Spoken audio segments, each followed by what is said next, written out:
Hello. Today I want to talk a little bit more about tick treatment. So we've talked before about how to build awareness of the premonitory urge that comes before the tics. And today I want to talk about what we do in response to that urge being present. So with tics, we're trying to develop a new way for the brain to respond to the urge. If you remember from before, the brain treats the urge as if it is a problem, and because it considers it a problem, then it has to solve it, and it feels uncomfortable until it does. The way that it has developed to solve that problem is to perform a tic. Performing the tic briefly diminishes or even completely gets rid of the urge for a little while, but the urge eventually comes back, and then the tic is performed again and again and again. So what we want to do now is, after you've been practicing building awareness of the urge, we want to begin giving a competing response, or what I usually will refer to as an exercise. So exercises are intended to be performed instead of the tic, and by performing them, you will interfere with the tic itself happening.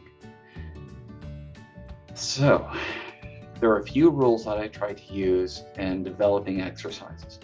Now, one thing to keep in mind is that some tics are very tricky to develop an exercise for. Sometimes it's extremely hard to find any kind of behavior that could be performed in place of the tic. And some tics are so strong that they will happen anyway. That's okay. It'd be nice if that didn't happen, of course, but it happens sometimes. And that's not necessarily a problem. We continue the practice, and what we're doing is we're interfering with the tic, which means that the brain has to expend more energy or more effort to perform the tic. And if you think of it as a balance, that the amount of effort or energy expended has a balance with the payoff or the reward of performing the tic, which is really just the reduction of the urge, the discomfort associated with it.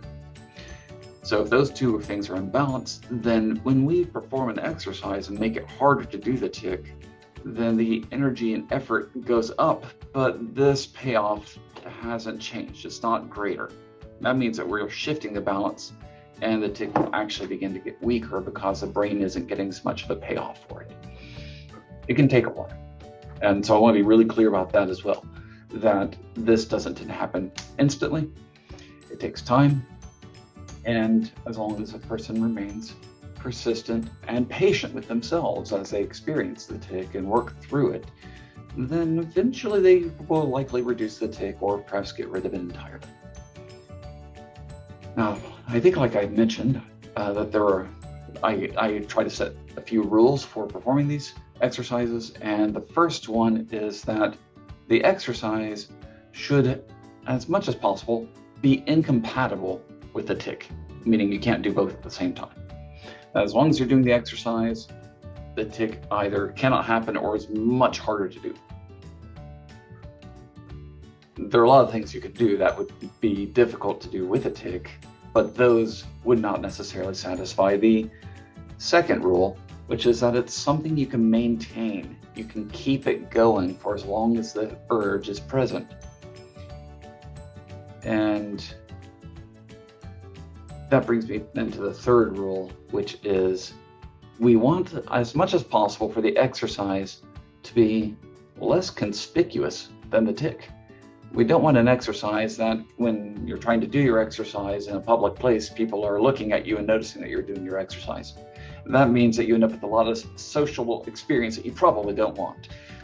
It can be embarrassing, or at least you'd have to answer some questions, and you probably don't want to bother with that. So let me give an example. If a person has a tic where they have to extend their arm out, and that's, a strong, sudden jerk outward, and that's the tic, we could say, oh, well, this is no problem. do a handstand. If you're doing a handstand, you can't extend your arm outward. So it takes care of the first rule. A handstand would not be compatible. Second rule, is this something you can maintain? Well, maybe if you're extremely athletic, you can maintain a handstand for as long as the urge is there, but that's probably not going to be something that's easy to sustain. Third rule, is it not socially conspicuous? Is it not likely to be noticed by other people? Handstand is probably going to be noticed. So it doesn't really satisfy the 3 rules, and therefore not a great exercise. Now you could do something like sitting on your hands. Okay, so I sit on my hands and I cannot do an arm extension while I'm sitting on my hands.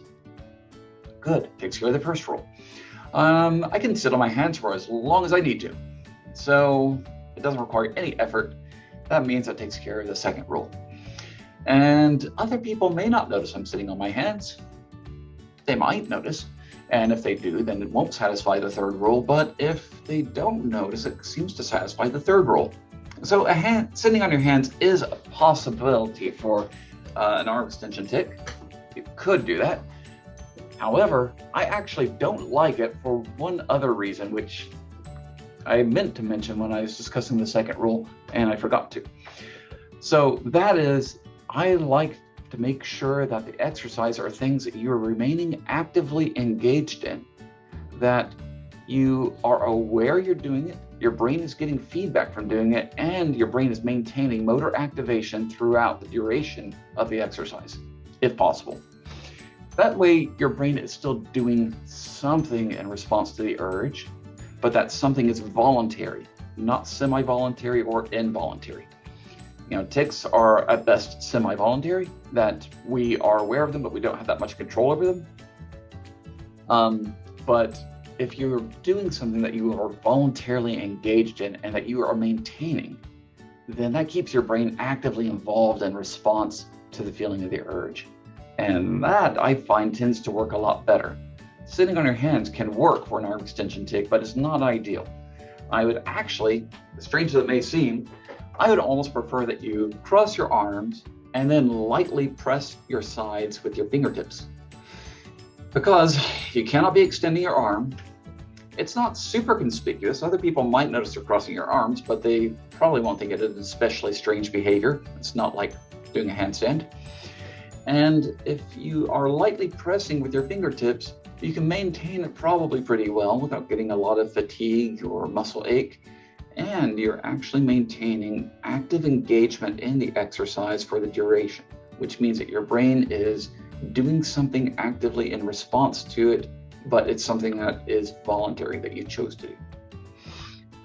All right, I'll probably do another video on this where I talk about some of the common types of exercises we might develop in response to tics. But this video is already going about 10 minutes, so I'm going to stop this here for today and plan to come back to it and discuss exercises a bit more in the next video. And as I mentioned, I think I try to mention at the end of every video, if you have any questions, then please feel free to contact me. I do have an email address that I've tried to attach to these videos. Hopefully that will be available and you can use that. Otherwise, if this is being shared through Facebook or something like that, then you can also send a message through Facebook and I'll try to respond. Thank you.